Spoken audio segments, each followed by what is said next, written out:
Abantu nasebadala bahlala eAndres Meyer eEldorado Park lona bekukhisimuso wehlukile lokhu kulandela udaba lwasakazwa iSABC ikhombisa usuza ababhekene nalo namhlanje umsakazelo umphakathi uphindelileke kuleli khaya. I wish for them to come and see me. They don't have to bring nothing. They just have to come and see me. That's all. Ubekhala ezimathonzi ngesonto uEva Spies oneminyaka engama-72 ubudala ubenesifiso sokuthi umndeni wakhe uze uzomvakashela ngoKhisimusi. Isimo sakhe siqhakambise isimo abantu abadala abaningi abaphila ngaphansi kwaso. Lesi simo sithinte abantu abaningi. Namhlanje iSABC ibuyele kuleli khaya labantu abadala ihambisana nomSamaria olungileyo beyonikela ngokudla kaKhisimusi.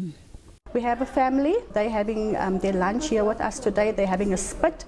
We normally cater for about 80 people. He's disappointed to know that we only have 42 today because there's so many of our people that's gone out to be with the families. Most of the time, people forget about their parents and they leave them alone. So we've been to this home before, and when we came here, we just realized what the parents actually do is most of the time they're just sitting and they kind of faded away.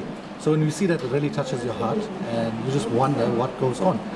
Injabulo bibhalwe ebusweni kulabo bantu asebekhulile abahlala lapha. Lona kube uKhisimusi okade kwasebewufisa ukuvakashelwa abanye abantu.